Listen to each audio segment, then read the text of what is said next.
Alex, let me get $100, man. You got a closing. Let me get $100. What am I giving it to you for? Just cause. Okay. Take a check. Dude, if you're gonna ask for money, ask for more than that. Don't settle for 100. Seriously? You're better than that, right? Come on, guys. Talk to me. Tell me something good. Hey, John. Good morning. It's David. David, good to see you, my friend. Great, great. Likewise. Yes, I ended up closing yesterday on that FISBO that I listed during the pandemic about a month ago. So closing on the buyer that we got from that as well, from the sign call next month. So it's been going good, and we picked up 2 cash buyers this week. So we have about 4 or 5 qualified buyers in our car at the moment. So it's awesome. Two Also, closings. 2 more referrals. 2 more referrals as well. Love it, love it. 2 closings, 4 or 5 buyers, referrals, all from being in the activity of actively reaching out and lead generating. Yes? Yes. Love that. Good job, my friend. Guys, listen to that. There's value there. Okay, who's next?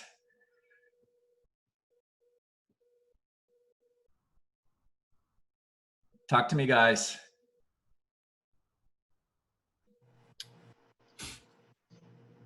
All right, so I've got plenty to talk about today, and let's get started. We're going to talk about lead generation. I'm in MREA, and I'm on page 186.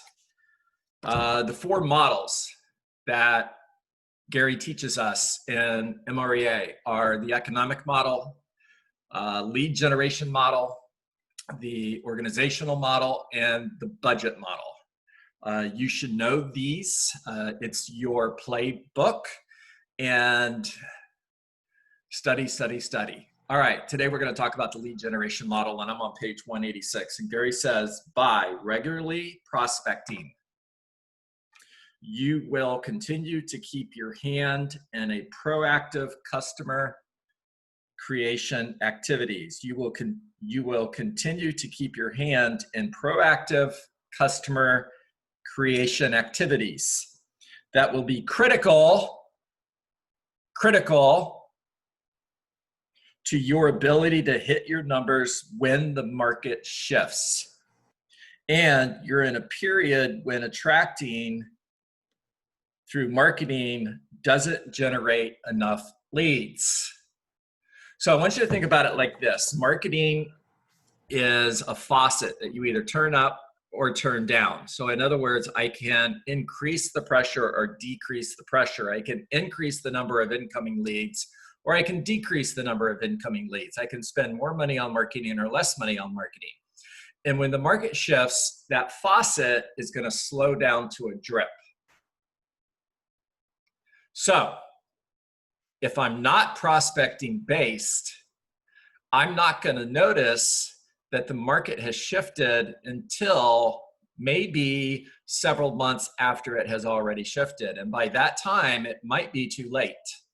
So if you are getting more than 75% of your business from marketing and incoming referrals, meaning people who are calling you, past clients who are calling you, or friends who are calling you and giving you referrals. If more than 75% of your business is coming from marketing and incoming referrals, you might want to pay attention to this because you might be in trouble. Now, why would I be talking about this? Because a lot of you that are on this call right now are having your best year ever. You're going to say, John, I'm selling homes. Holy cow, what the heck are you talking about? Things are good. There's a shortage of inventory. There's a lot of buyers out there. What the heck are you talking about? Well, I'm going to tell you 3 things you need to keep a close eye on, because these 3 things will let you know what the future is going to look like. Number 1 is unemployment. Number 2 is forbearance. Number 3 is notice of default.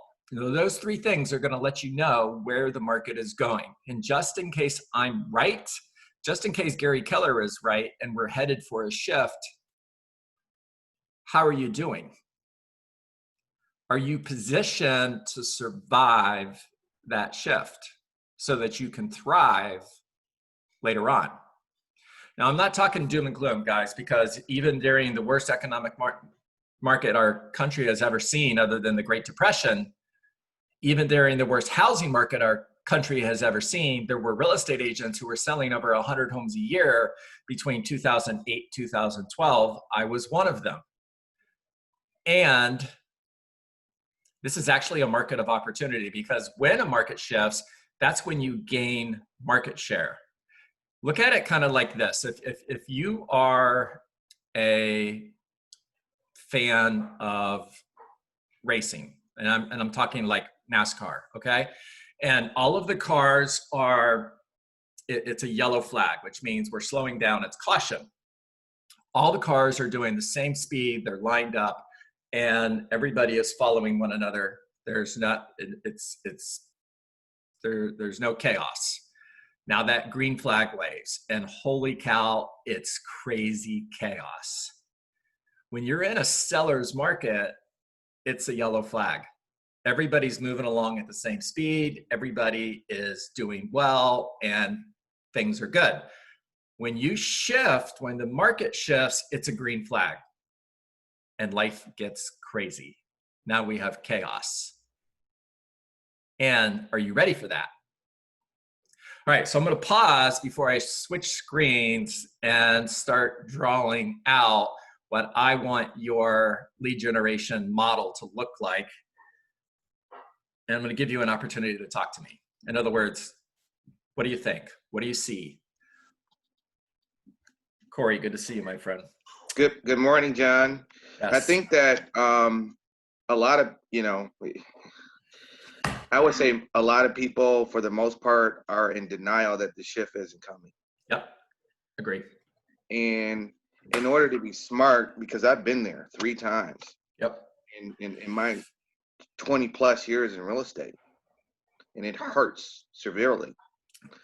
And a lot of people don't realize that when it does come, it comes, it's like an overnight shift. What you do today is completely, different what happened yesterday, and people can't adapt. And that's why you see so many people get squeezed out of the business. So Get out of the business. Yep. Yeah. Yeah. I think, Corey, if we looked at the real estate industry today, I would say 10% of real estate agents are having incredible years. I agree. 40 to 50%, maybe 60% are doing okay. And 30% are going to get out of the business. Right. Now, again, that's not negative. It just is. It's not doom or gloom. Just don't be part of that 30%. Cool. Okay. All right. So share screen. Everybody cross your fingers and hope this works. So far, so good. Yes. Yes. Cool. All right. So to me, this is what the lead generation model looks like. I've got 3 buckets that I'm going to create opportunity from. One of them is marketing. The other is past client, sphere of influence, referrals, and then prospecting. And ideally, I want my real estate business to be a third, and a third. Now, if I'm running a real estate business that is heavy on marketing, and I do some of my business with past client and referrals, let's say 75% of my business comes from marketing, pay-per-click, Zillow, Boomtown, Commissions Inc., and so on. And the other 25% of my business is coming from my past clients' sphere of influence and referrals. And like so many real estate agents have said to me over the years, I don't do that prospecting stuff. I don't call for sell by owners. I don't call expireds. Look at me, look how great I am. Okay, cool. And I'm selling, let's say, 48 homes a year. Life is good. My average commission is 10K. I'm making $480,000. Why would I even care about that prospecting stuff? Well, I'm going to tell you the reason you should is because when the market shifts, the faucet over here is going to slow down to a trickle. Your phone is going to stop ringing, and you're going to look up and go, shoot, now what do I do? So if I were building a real estate business today, here's what my business would look like. I'm going to be prospecting based and marketing enhanced. And the two main buckets that I'm going to focus on are prospecting and my sphere of influence and my past clients. I'm going to make 40 contacts a day. In other words, I'm going to have 40 conversations every single day to my database and to for sale by owners, expireds, and circle prospecting. Now you could add open houses in there. That's cool. You can add door knocking in there. That's cool. And the focus of those contacts is either to get an appointment. I know this is repetitive, guys. I know you're thinking, John, you've talked about this like 1,000 times. Holy cow, seriously, you're gonna do this again? Yep. Until you master it, I won't stop. I'm focused on getting an appointment, adding somebody to my database, or getting a referral. Now, my standards are, let's find a new color, pipeline. My standards are one appointment every single day.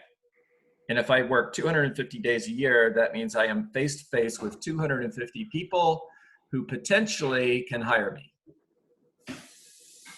That's the for sale by owner. Alex, I notice your home is for sale. Just curious, if I had a full price offer, would you want me to bring you the offer today? And Alex says, yes.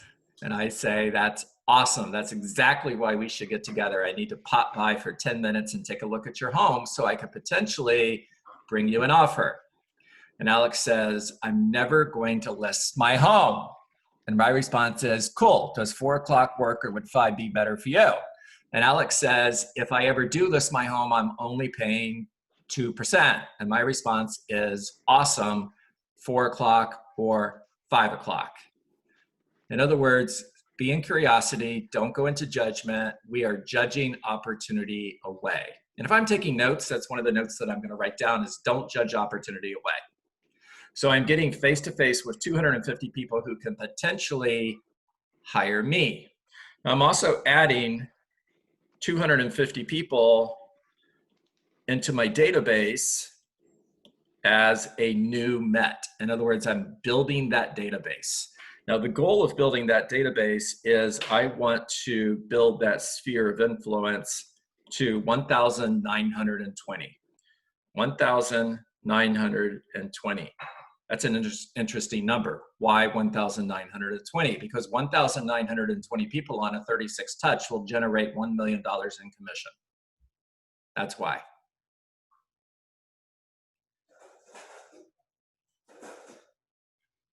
Now, here's the key to success.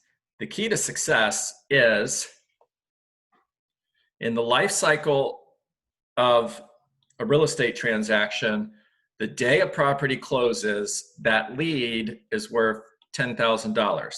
The very next day, that lead is worth $0.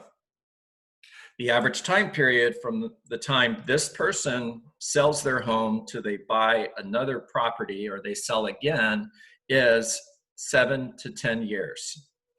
So if Michael was on my team and I gave Michael a lead right here, Michael's going to say, wow, John, that's awesome, great lead. And if Corey is on my team and I give Corey a lead and it's right here, Corey's going to say, gee whiz, John, that lead sucks. They're not going to buy a house for another 5 years. They were just, or 7 years. They're just surfing the internet and they landed on Zillow and they wanted more information on a property and they hit send me more and here you go. There's your lead. And they're not serious. They're not motivated. They're unrealistic. And I'm going to tell you both leads are worth the same amount of money, which is $10,000. So what's the key? The key is this space in the middle, which is follow-up. Now, the key to follow-up is I've got to have a system in order to follow up. In other words, systems, models, tools, and technology. I've got to have the right system, the right model, the right tools, and the right technology in order to follow up. Everything to the left of this line is lead generation. So that goes back to what we were saying earlier, which is build a prospecting-based business focused on creating opportunity through prospecting, supported by working your sphere of influence and your past clients for referrals. And then lastly, marketing-based. As you're in lead generation, you're creating opportunity. And opportunity goes into follow-up. And from there, I am going to systematically follow up until we get to this point right here. I'm creating emotional proximity. And this is going to happen approximately 7 to 10 weeks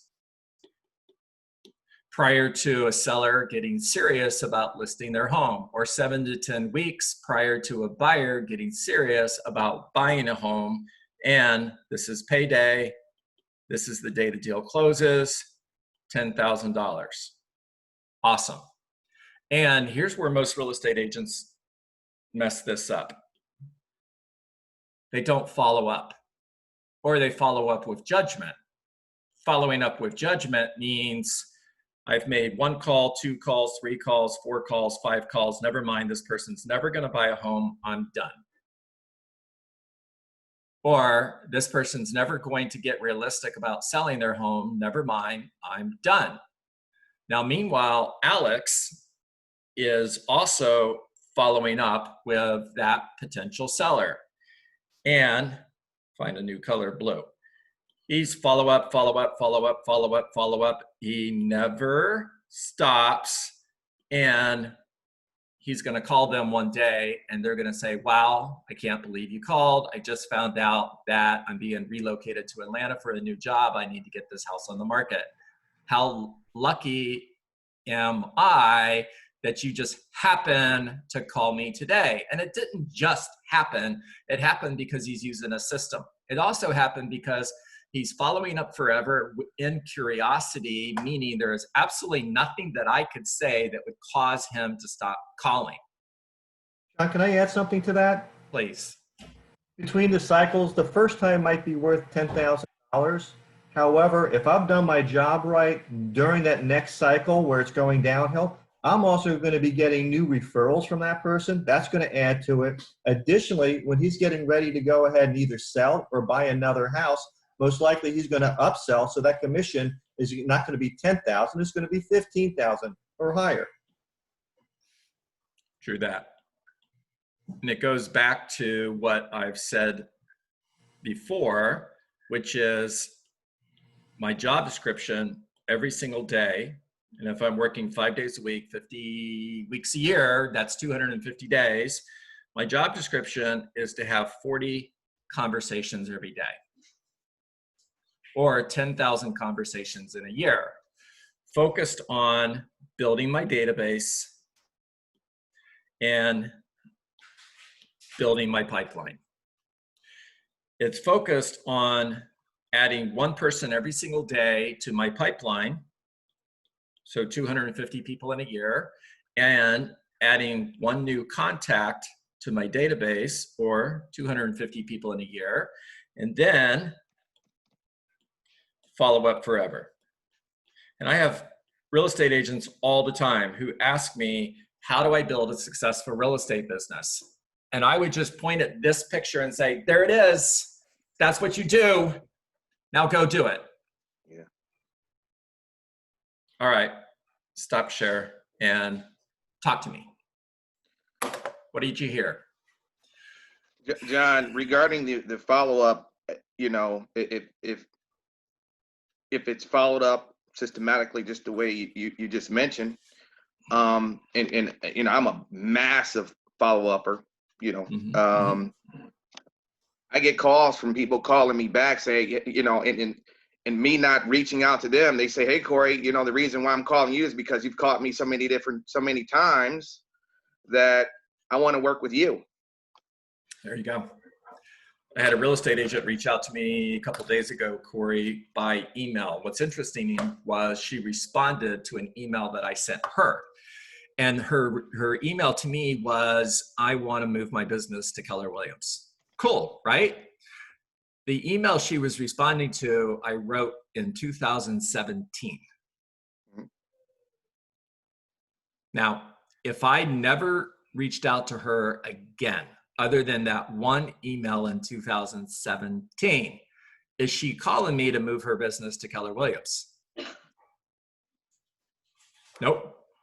But because I systematically followed up with her, even after she said, I'm never moving to Keller Williams, John, you could stop calling. If I listened to her, I wouldn't have got that email. Unbelievable.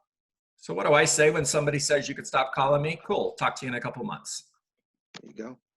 Absolutely. Right? What do you have to lose? What do you have to lose? Nothing. And if you stop calling, everything.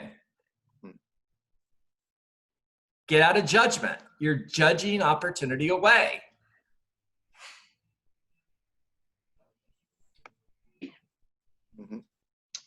Big difference between the passive agent and the aggressive agent. The aggressive agent has a strong follow-up system. Yes. Yes. I had gotten 2 listings this month. One of them I've been following up with for a year and a half. Yep. And he said to me when I got there, he says, I have friends in real estate as well, and everyone dropped the ball. You were the only one that always just came and popped in and popped in and popped in. So I got the listing. And I had another one that I followed up for 2 years that I just got the listing for this month. And she had listed with someone prior. She's like, and I should have just listed with you, but you kept following up with me, Natalie. So yes, I do agree. But I'm privileged enough to have a CRM that helps to remind me to follow up as well. Good job. Yeah. Cindy Hayden. So I'm reading chat, guys, and I just want to talk about a point that Cindy made. Were they really running a business before this, though? So Cindy, would you jump in and talk to me about that comment? Because I think I know what you mean, and I want to go deeper.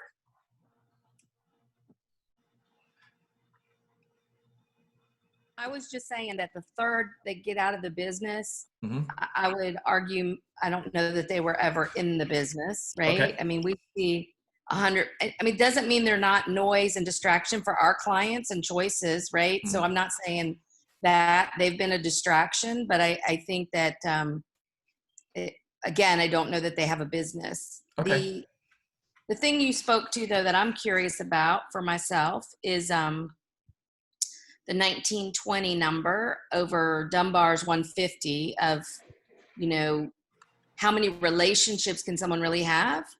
And so I'm just curious about that. I understand conversations, so that, you know, but again, that comes up for me. And then the final thought that I just had is the benefit of prospecting over marketing, because I've certainly done marketing in the front end before I got very referral based, is it's a lot harder to have the same level of profit in a marketing based, because the timeline for conversion is usually like 3 years. I mean, again, there's a large percentage. So prospecting is more, I would think, more profitable, and the ability to control your destiny more in a down market, what you were saying. Yeah, 100% it's more profitable. 100%. Absolutely. Of course. And I'm not saying don't spend any money on marketing, guys. What I'm saying is don't let that be the base of your business. If it is, you're in trouble. You are. If you're not prospecting, I'm telling you, you're in trouble. Now, Cindy, the reason, and somebody with a calculator can do this for me, the reason it's 1,920 is if you took the average commission across the United States, and let's just say it's $6,000 between rentals and sales and first-time home buyers and so on. If you took 1,920 and you multiplied that by 10%, you would get 192. If you took 192 times 6,000, somebody tell me what that answer is. 1,152,000. There it is. That's why it's 1,920, because the formula is that the conversion ratio is 10% on a 36 touch. Now, does that mean that's the only model? No, of course not. There's lots of different models that work. That's just one of them. And in reference to the 30% that we're never in the business, one of the things that Gary says is that a recession reveals. It reveals a lot of things. And one of the things, and somebody's going to get mad at me about this comment, just remember it's not mine, it's Gary Keller's. One of the things it reveals is frauds. It reveals the frauds in the industry, which is exactly what Cindy just said. It exposes them. Okay. One of the other people that writes about disruption out of the real estate industry, they said it in a less eloquent way. They said a crisis like this or a major shift gets rid of all the bullshit jobs. And the reality is, I would say it gets rid of the bullshit realtors, right? It's like they're not really doing the job. They're faking the job, just what you said. Yeah. We succeed in good times because of what we're doing well. We also succeed in good times in spite of what we're not doing well. Guys hear that? And when things get tough, what you did a year ago isn't going to work now. You have to constantly be reinventing yourself. And all I'm asking you to do is, if you're marketing based, reinvent your business to be prospecting based. And I'll close with this lead generation model. What's the one thing that I can do such that by doing it, everything else becomes easier or unnecessary? And my answer to that is hit your daily contacts, schedule one appointment a day, add one person to your database every day. And until that is done, nothing else matters. Nothing else matters. So if you're sitting at your desk and you're lead generating and your admin assistant comes in and says, hey, we've got an offer on 123 Main Street, the real estate agent, the realtor who wrote the offer is on the phone, they want to talk to you, your answer is, that's awesome. And until I've hit my daily goal or my daily standard for contacts, appointments, and people added to my database, that can wait. So can that agent. Tell them to get over it. New business always takes precedence over dealing with now business. You guys hear that? New business always before now business. All right, a couple ahas, and let's check out for the day.